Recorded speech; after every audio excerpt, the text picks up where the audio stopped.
And I want to say this to the television audience. I made my mistakes, but in all of my years of public life, I have never profited from public service. I've earned every cent. And in all of my years of public life, I have never obstructed justice. And I think, too, that I can say that in my years of public life, that I welcome this kind of examination, because people have got to know whether or not their president's a crook. Well, I'm not a crook. I've earned everything I've got.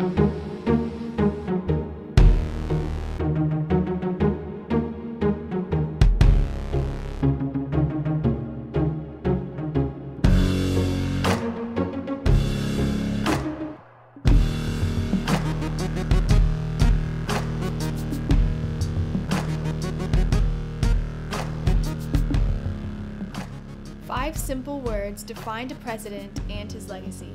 But who was the man behind the scandal?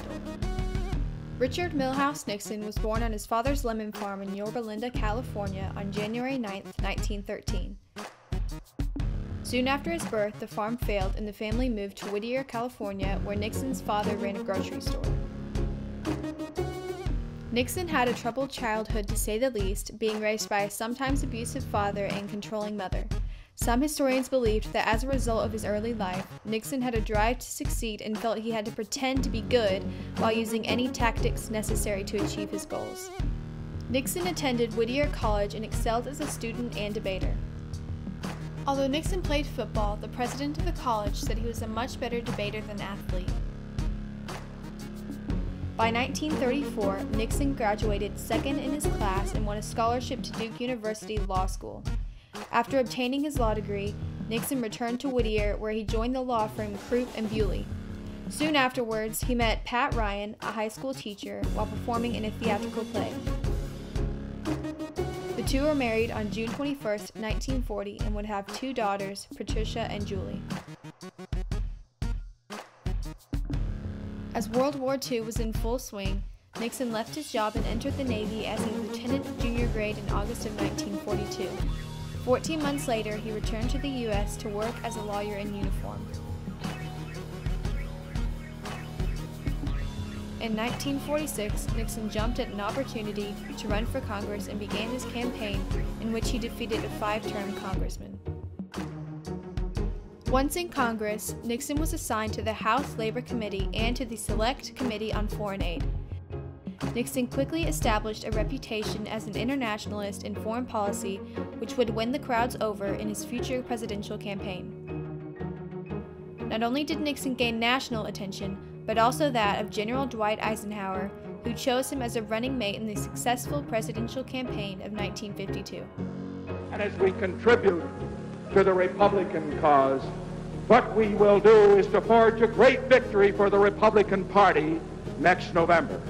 But a victory which will be a victory not only for the Republican Party, but what is more important, it will be a victory for America and for the cause of free peoples throughout the world. Over the next 8 years, Nixon served as vice president to Mr. Eisenhower. No previous vice president was ever as active within the administration or enjoyed as much responsibility as Nixon did. Most presidents made little use of their vice presidents, but Eisenhower found that Nixon could be a key player in his team concept of presidential administration. Among Nixon's assignments was foreign travel. He made an extended trip through Asia and also visited North Vietnam, Latin America, Poland, and Moscow. He established the foundation for many useful relationships and impressed skeptics in America with his knowledge in foreign affairs.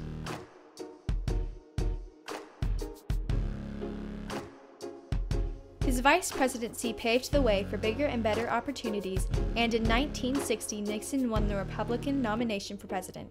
The election was a hard-fought contest between Nixon and the Democratic nominee, Senator John F. Kennedy. Many observers concluded that the outcome of the election was due to the first ever televised debate. Nixon looked uncomfortable and tired, while Kennedy appeared to be cool, composed, and confident. In November, Nixon lost to Kennedy by less than 0.2% of the popular vote. Following his defeat, Nixon and his family moved to New York City, where he resumed his practice as a lawyer. But in January of 1968, Nixon decided to once again seek the nomination of the Republican Party for president, using the slogan, "Nixon's the one." This time around, Nixon portrayed himself as a man of stability in a season of national crisis. Nixon represented a calm society and promised peace at home and abroad as the Vietnam War was at its peak. However, the campaign of Hubert Humphrey, his Democratic opponent, was marred by mass riots and violence.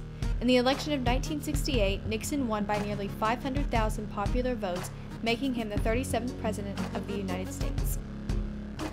In Nixon's first term, peace was on the forefront of his mind. I shall consecrate my office, my energies, and all the wisdom I can summon to the cause of peace among nations. Let this message be heard by strong and weak alike.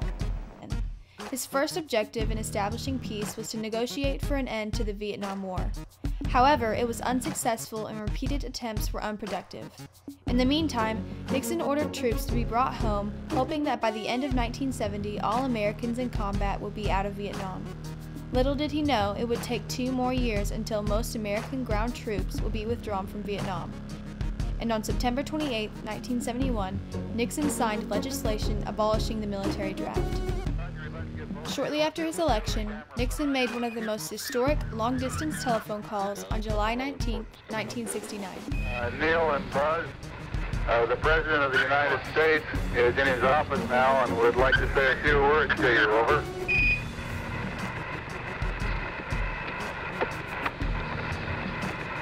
That would be an honor. Go ahead, Mr. President. This is Houston out. Hello, Neil and Buzz. I'm talking to you by telephone from the Oval Room at the White House. And this certainly has to be the most historic telephone call ever made from the White House.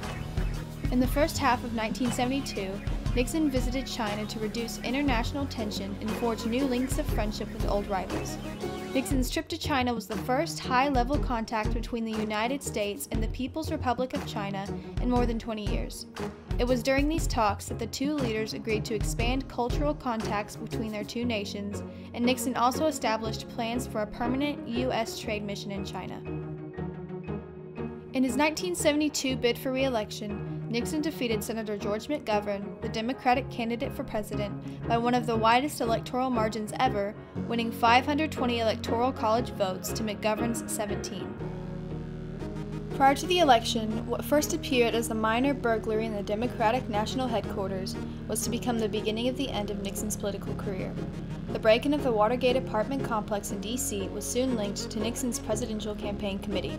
The prowlers were caught while attempting to wiretap phones and steal secret documents. While no one knows whether Nixon knew about the Watergate espionage operation before it happened, he went to great lengths at covering it up. He raised hush money for the burglars, tried to stop the FBI from investigating the crime, destroyed evidence, and fired uncooperative staff members. However, John Dean, one of the principal advisors forced to resign to keep the scandal under wraps, refused to stay silent. Dean testified before the Senate committee that investigated Watergate in 1973, claiming that Nixon participated in the cover-up and even confirmed that Nixon had tape recordings of meetings where these issues were discussed. Facing 3 articles of impeachment on August 8, 1974, Nixon bowed out not so gracefully, making him the first man in the history of the United States to resign presidency. To continue to fight through the months ahead for my personal vindication would almost totally absorb the time and attention of both the President and the Congress in a period when our entire focus should be on the great issues of peace abroad and prosperity without inflation at home. Therefore, I shall resign the presidency effective at noon tomorrow. Vice President Ford will be sworn in as president at that hour in this office. Nixon retired to San Clemente, California, but just because he was retired did not mean he was willing to stop his political efforts altogether.